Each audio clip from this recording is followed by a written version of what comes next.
Vamos a abrir nuestras Biblias en el libro de Proverbios, capítulo 3, versos 21 y hasta el final.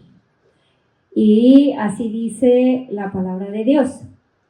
Hijo mío, no se aparten de tu vista estas cosas. Guarda la ley y el consejo, que serán fuente de vida para ti y adornarán tu cuello. Entonces andarás por tu camino confiadamente y tu pie no tropezará. Cuando te acuestes no tendrás temor, sino que te acostarás y tu sueño será grato.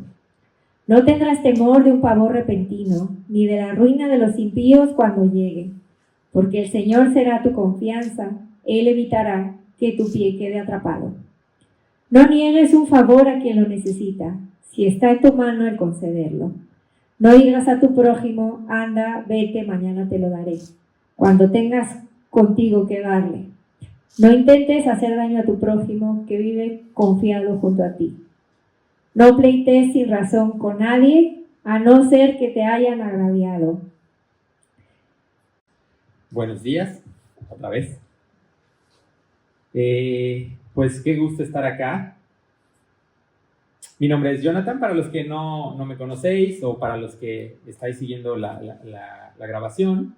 Soy uno de los pastores acá en la Iglesia Bíblica Urbana en Madrid. Y estamos muy contentos hoy de estar acá. Es un privilegio siempre para mí poder compartir el mensaje que hay para nosotros. Es un mensaje que viene de Dios, está directamente del corazón del Señor.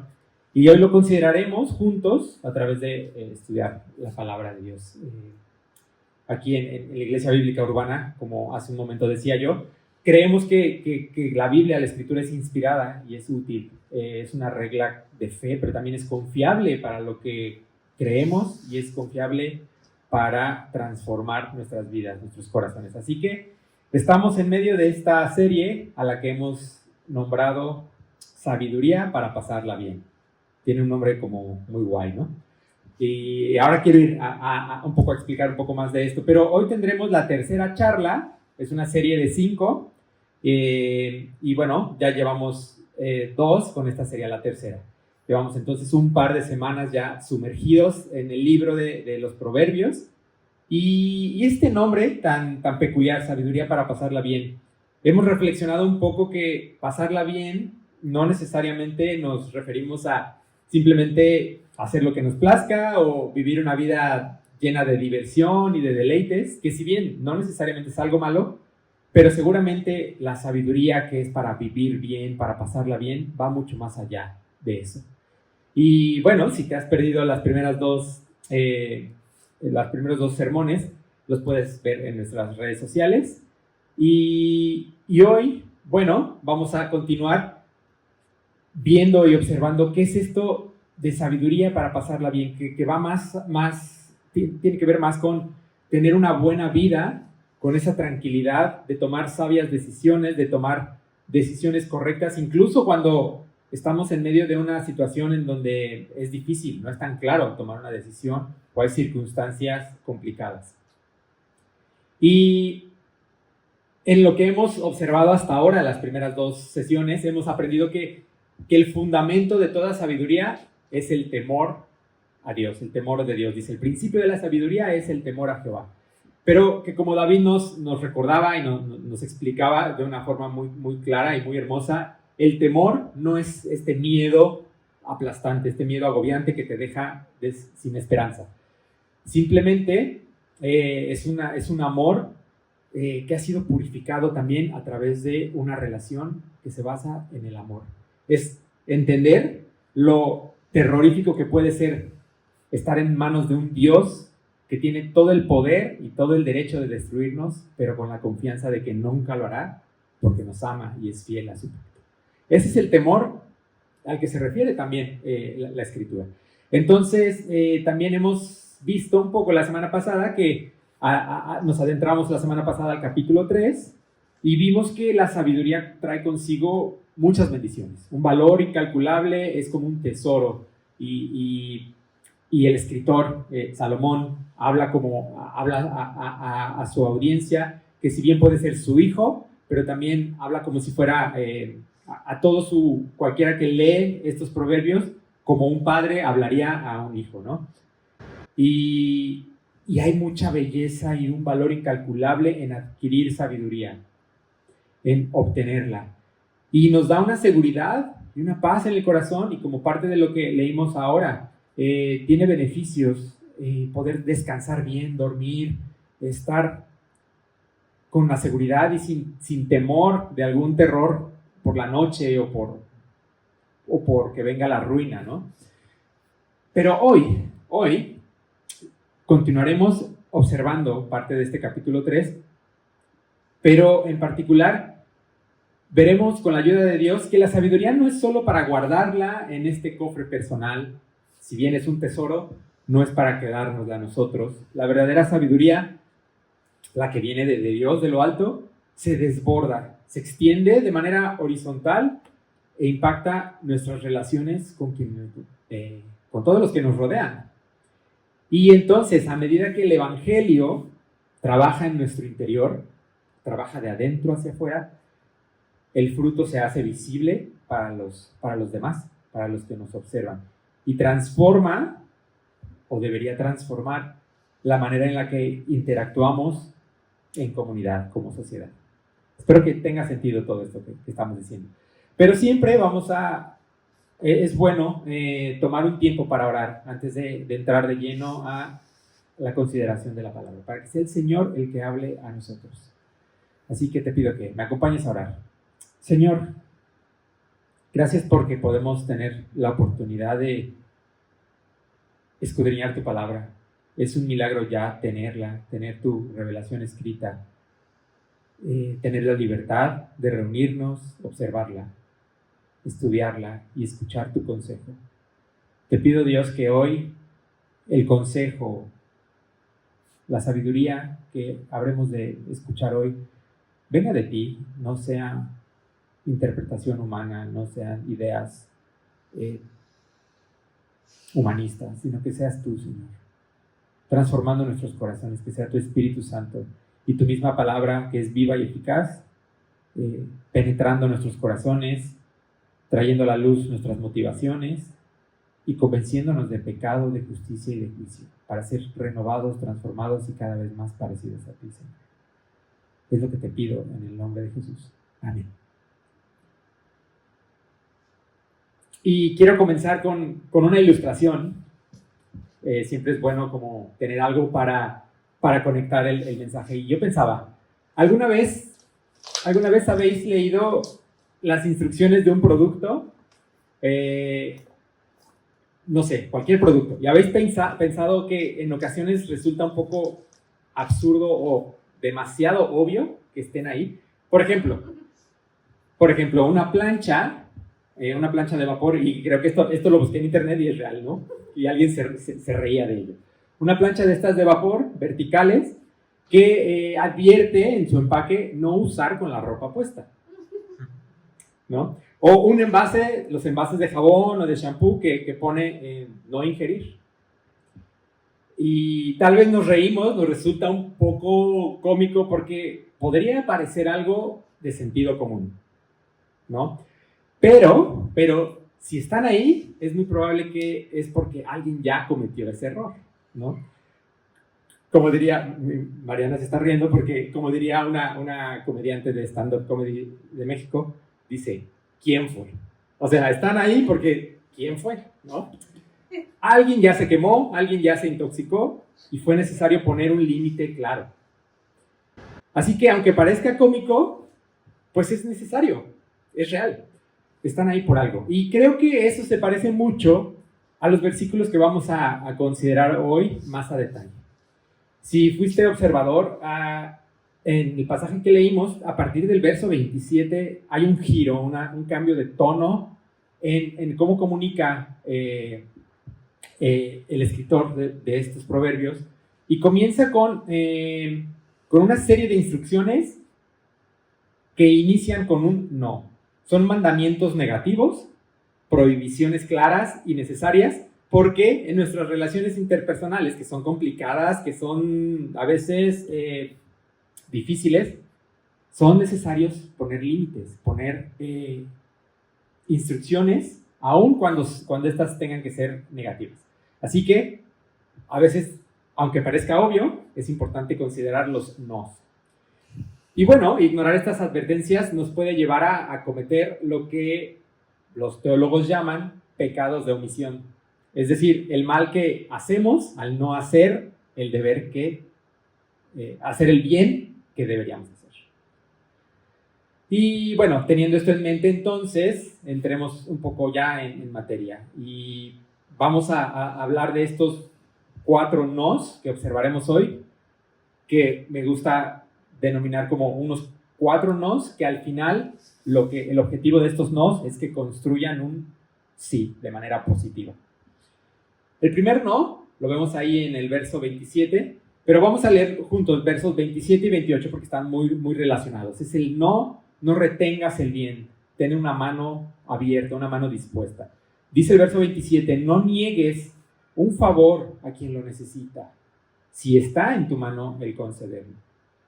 Verso 28, no digas a tu prójimo, anda, vete, y mañana te lo daré, cuando tengas que darle. Entonces esta primera instrucción parece muy sencilla, muy, muy fácil de entender, ¿no? Si puedes hacer el bien a quien lo necesita, entonces hazlo. Vale, pero aquí entonces, si somos un poco más detenidos, surge un problema. ¿Quién es exactamente aquel que lo necesita? Muchas veces nos hacemos esta pregunta cuando alguien se nos acerca y pide ayuda, específicamente económica. No sé, en tu corazón, espero no ser el único perverso que algún día ha batallado, por lo menos, con ¿será que realmente lo necesita o este tío me quiere engañar? O tal vez lo va a usar para otra cosa. Creo que, espero no equivocarme, pero creo que todos hemos batallado con esto muy en el fondo, ¿no? ¿Quién es realmente quien lo necesita? Bueno, y además, supongamos, vale, concedamos que todos y cada uno de los que se acercan a nosotros están necesitados. Es genuino, vale. Pero siendo honestos, el mundo está lleno de personas necesitadas. Es prácticamente imposible ayudarlas a todas. Creo que resultaría agotador o incluso en algunos casos contraproducente ayudar de una manera equivocada. Si te interesa mucho este tema, te recomiendo un libro que se llama Cuando ayudar hace daño, que abarca más a detalle y muy, muy metódico este tema de la ayuda eficaz y eficiente. Pero uno de los conceptos que aborda es que la ayuda no necesariamente siempre es económica. Y a veces confundimos y queremos ayudar económicamente y estamos haciendo un daño colateral o un daño a la larga a esta persona o grupo de personas. Entonces, teniendo todo esto en mente, podríamos decir, bueno, entonces, ¿quién lo necesita? ¿Quién lo necesita? Algunas versiones de otras traducciones en español, como la Nueva Traducción Viviente, y entre otras dicen a quien lo merece. Vale, dices, bueno, no al que lo necesita, sino al que lo merece. Ok, eso ya estamos pensando en otra cosa, pero tal vez nos mete en otro dilema, porque ¿quién lo merece? ¿Cómo podemos definirlo? ¿Quiénes somos nosotros para emitir ese juicio moral de decir, tú lo mereces, tú no? Entonces, bueno, ¿qué debemos hacer? ¿Cómo podemos abordar esta instrucción? Bueno, creo que la clave, como muchas veces sucede, está en entender el texto original. Y la expresión hebrea que traducen ya sea como el necesitado o al que lo merece, el sentido original dice algo así como a quien es debido, al propietario, al dueño. De hecho es la palabra Baal, me sorprendió como un dios, ¿no? Baal, a quien le es debido, quien tiene el derecho. No se refiere a un necesitado genérico, sino a alguien que tiene el derecho o que es acreedor de recibir ese bien. Entonces, teniendo esto en mente, nos pone un poquito más en perspectiva, porque podemos pensar en gente, no sé, por ejemplo, si eres autónomo y tienes a tu cargo empleados, por ejemplo, pues hay un pago que se les debe, ¿no? Y que sería injusto retener. Pero eso es un caso muy, muy específico, pero también tal vez puede ser devolver algo que pediste prestado y que no te corresponde, o el cuidado que la Escritura misma nos enseña y nos instruye a tener a grupos muy vulnerables, específicos, que tienen este derecho o por su posición son acreedores a este tipo de ayudas, como las viudas, los enfermos, los huérfanos, los ancianos, y en ciertas circunstancias, y especialmente en el Antiguo Testamento, los extranjeros.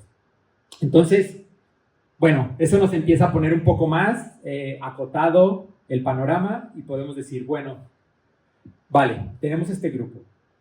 Pero el apóstol Pablo, para llevarlo un poco más práctico a nuestros días hoy, el apóstol Pablo nos da una guía en Gálatas 6:10, porque es verdad que tenemos recursos ilimitados, tenemos recursos limitados, tenemos tiempo limitado, fuerzas limitadas, y en Gálatas 6:10 nos dice, así que según tengamos oportunidad, ahí es una condición, según tengamos oportunidad, hagamos bien.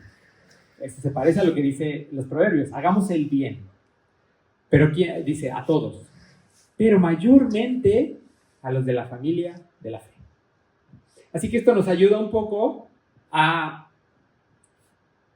priorizar correctamente.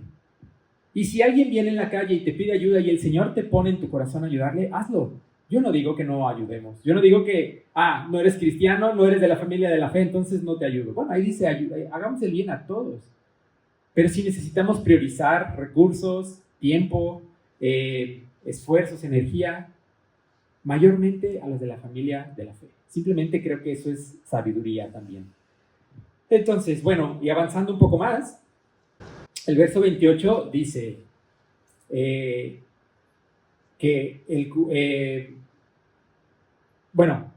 lo que quiero decir, el verso 28 es como el cumplimiento perfecto, es la continuación del verso 27, que aunque si bien es una instrucción propia en sí misma, que no se trata solo de tener la intención de ayudar, sino entonces de pasar a la acción.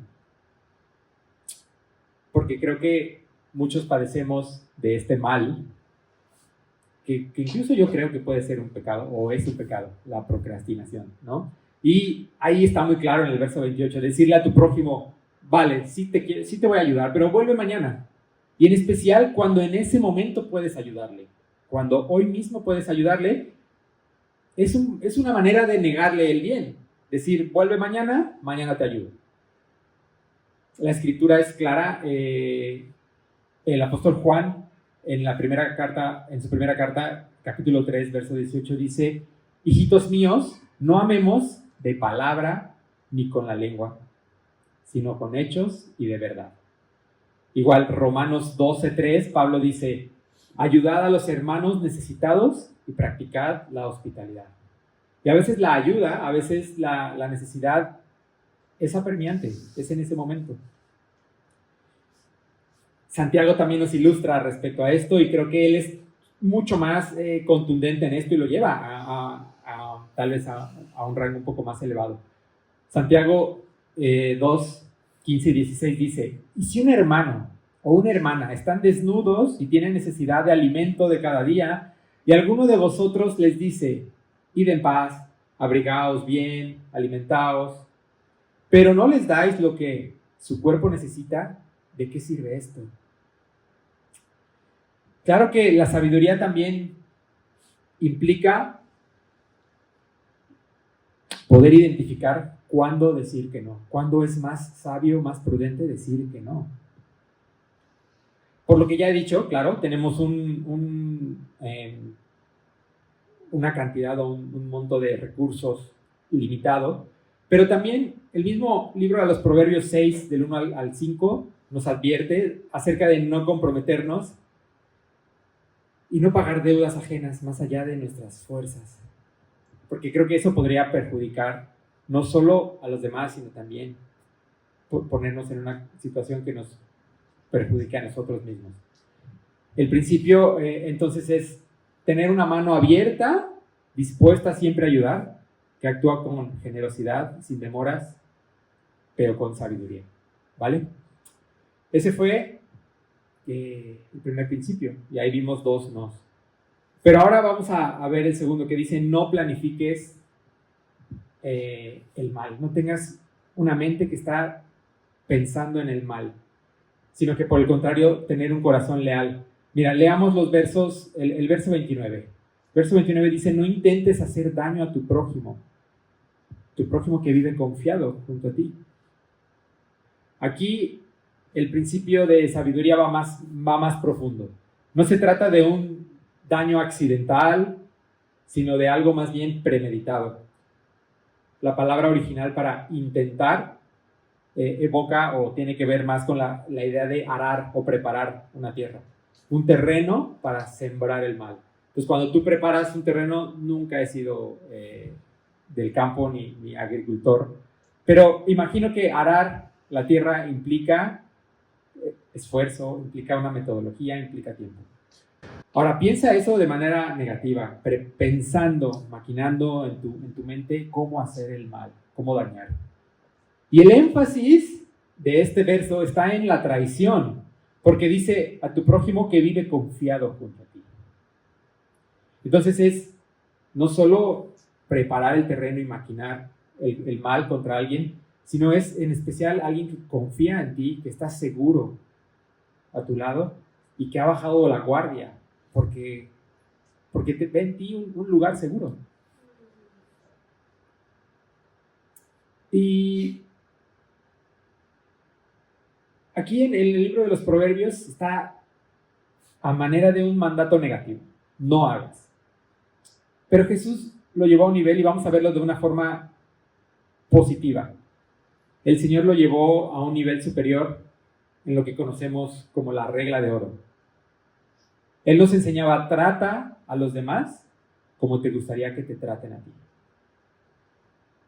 Podríamos, en el contexto de este verso, decir: antes de traicionar la confianza de alguien, antes de tal vez compartir esa información privada que te confiaron, o antes de pensar en devolver mal a alguien que te ha hecho bien, piensa y pregúntate: ¿cómo te sentirías tú si te hicieran lo mismo? Es una buena perspectiva, para que entonces nosotros hagamos con aquellos antes como nos gustaría que nos tratasen.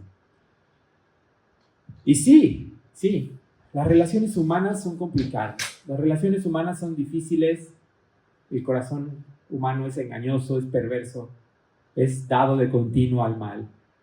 Y sin querer, como dirían, sin querer queriendo, nos haremos daño unos a otros. Vamos a lastimar y vamos a ser lastimados. Es inevitable. Tal vez ya has sido lastimado por alguien, o tal vez ya has lastimado a alguien.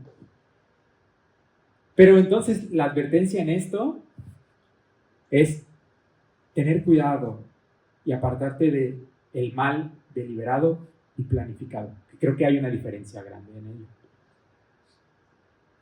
Sin embargo, y para cerrar este punto, en ambos casos creo que debemos encontrar arrepentimiento, aun cuando hayamos hecho daño sin intención. Y siempre buscar la reconciliación.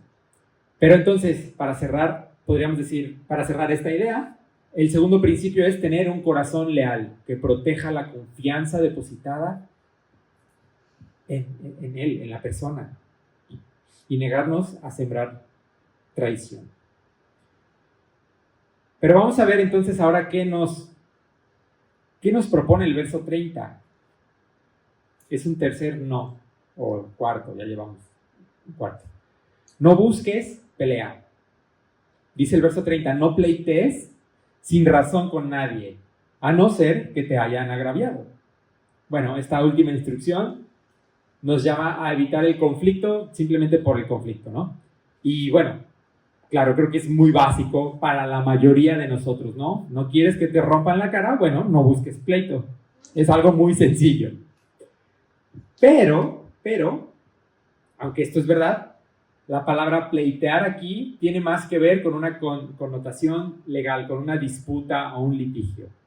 No sé, nuestros queridos abogados aquí, cuál sería la palabra correcta, pero es esto de llevar un caso, una queja, a un tribunal. Y en especial, este proverbio nos está advirtiendo de evitar ese impulso natural en nuestra carne, en nuestro corazón, de querer aplicar justicia a otros, pero que queremos misericordia para nosotros, ¿no? Aún en detalles pequeños, en detalles sencillos. Y no se trata de ser pasivo ante la injusticia. Hay injusticias que deben ser denunciadas, hay injusticias que deben ser tratadas de la manera correcta. Hay lugares para eso y hay momentos para eso. Pero más bien se refiere a no escalar un asunto que podría arreglarse de manera pacífica o de manera amistosa. O como dijera el teólogo Matthew Henry, en palabras de él, dice: la ley debe ser el último refugio. Cuando haces un balance, al final se verá que es poco lo que se consigue litigando. Esto en el contexto de creyentes.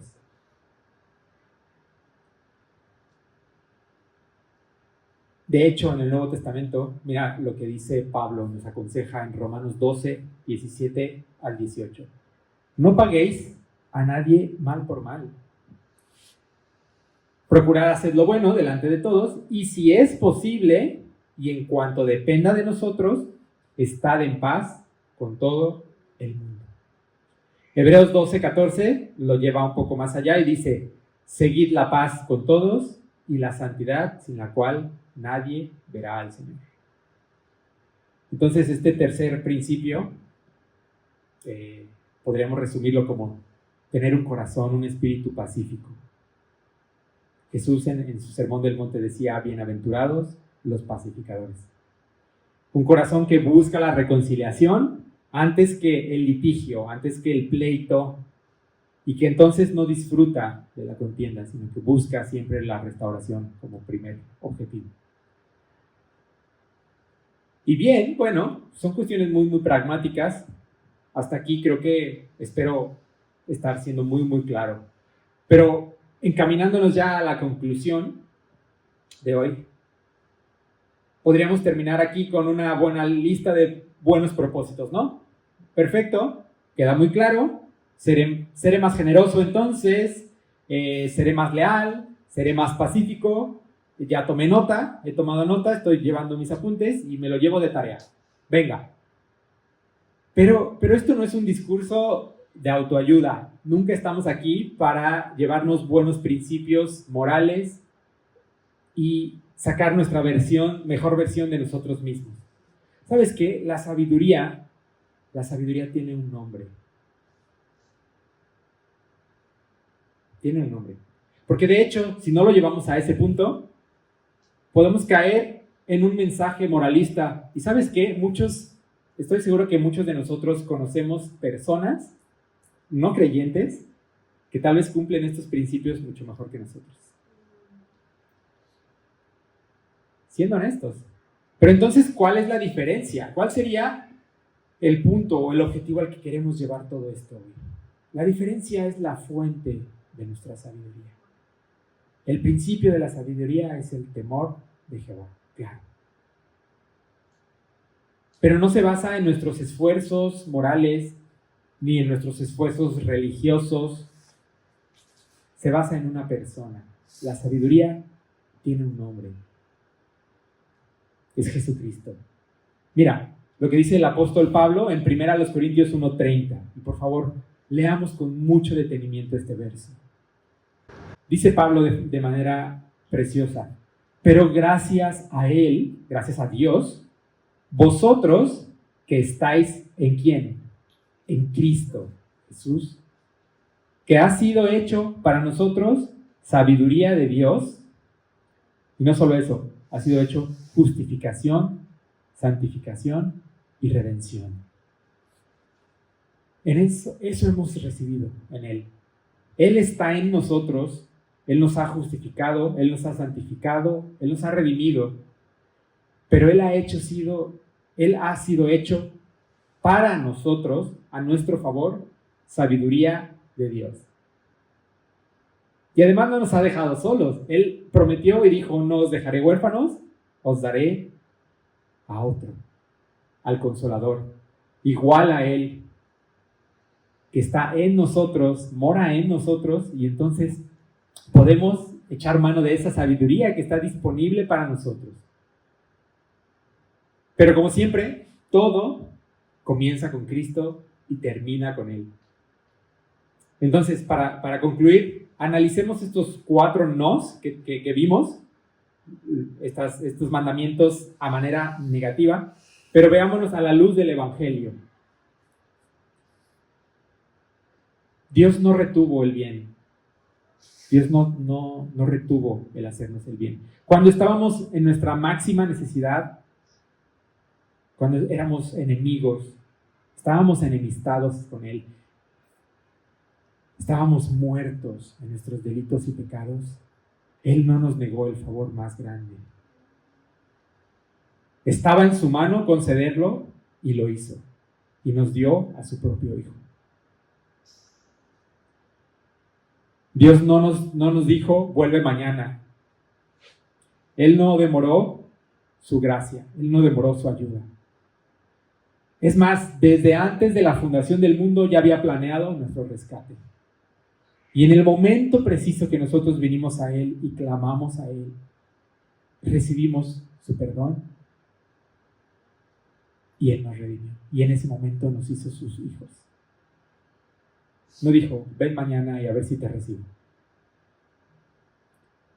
Dios no planifica el mal contra nosotros, aunque a veces pensemos eso, aunque a veces tengamos esta idea de que Dios es un Dios tirano que solo está esperando ver cómo fallamos para darnos el castigo, o que nos odia tanto que todo lo que vivimos es porque algo hemos hecho mal y nos está castigando. Él no planea, al contrario, sus planes, dice la Escritura, que son para bien, incluso aún en medio de la disciplina, porque Él nos ama como un buen padre. Él no es un tirano cósmico esperando a ver cuándo fallamos.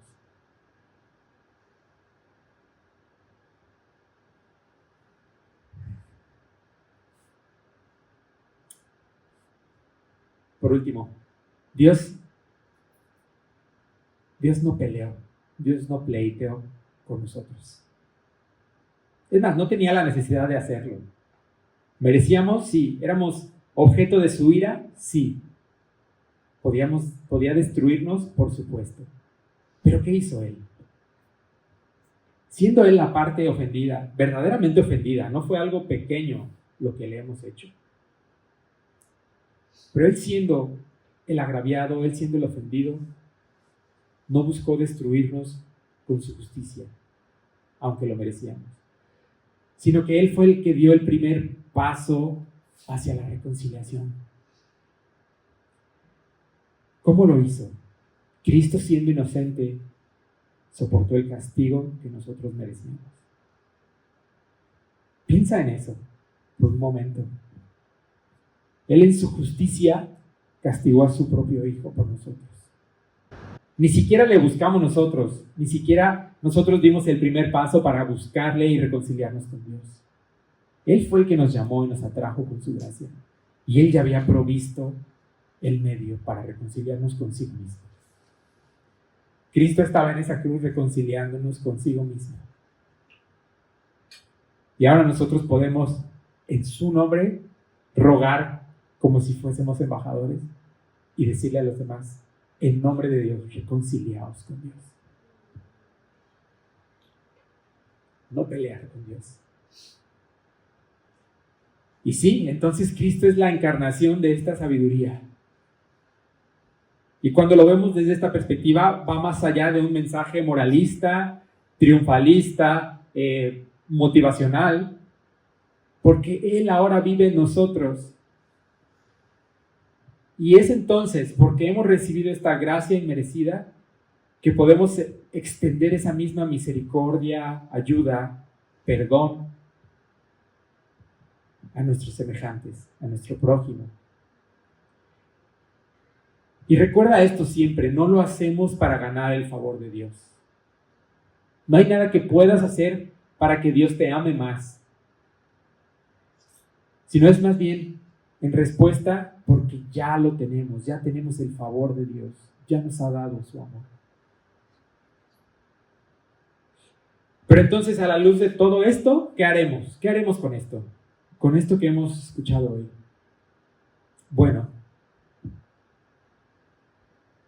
primero creo que debemos reconocer que hemos fallado. Todos hemos fallado de una u otra manera en estas áreas. En la ayuda al necesitado, en el tal vez no pagar mal por mal. Todos hemos fallado de una u otra manera.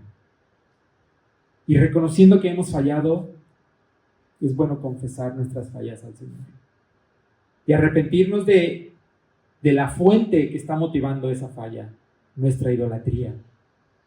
La idolatría, aunque no nos gusta escuchar tal vez esa palabra, pero no es otra cosa que eso que nuestro corazón aprecia, valora y que toma el lugar de Dios. Tal vez no ayudas porque idolatras la seguridad y tienes miedo de soltar o de dar con generosidad porque hay algo muy en lo profundo de nosotros. Tal vez preferimos buscar el pleito y llevarlo y escalarlo porque hay un ídolo de nuestra justicia, nosotros mismos, nuestra reputación tal vez. No lo sé, todas esas cosas que están ocupando el lugar del Señor, que ya tenemos, esas verdades del Evangelio que tenemos ya en Cristo, pero que olvidamos y que entonces no nos permiten amar correctamente. Vivir para servir, o para ser misericordiosos, o que nos impiden perdonar genuinamente. Y no importa, sea cual sea tu caso, sea cual sea esa área en donde has fallado, también recuerda, Primera de Juan 1:9 dice que si confesamos nuestros pecados, Él, o sea, Dios, es fiel y es justo para perdonarnos y limpiarnos de toda maldad. Así que abraza estas verdades del Evangelio. Créelas en lo más profundo de tu corazón. Es nuestro anhelo, es nuestra oración que esta verdad y esta belleza, la belleza de la gracia, la belleza que hemos recibido, brille de tal manera en nuestros corazones que nos deslumbre, nos abrume su amor y entonces sea el motor que nos impulse para vivir la vida a través de la sabiduría de Dios, esa sabiduría que es para pasarla bien, pero no para vivir para nosotros, sino pasarla bien viviendo como Cristo vivió, dando su vida, sirviendo a otros, amando. Esa es nuestra oración hoy. Así que, ¿por qué no oramos?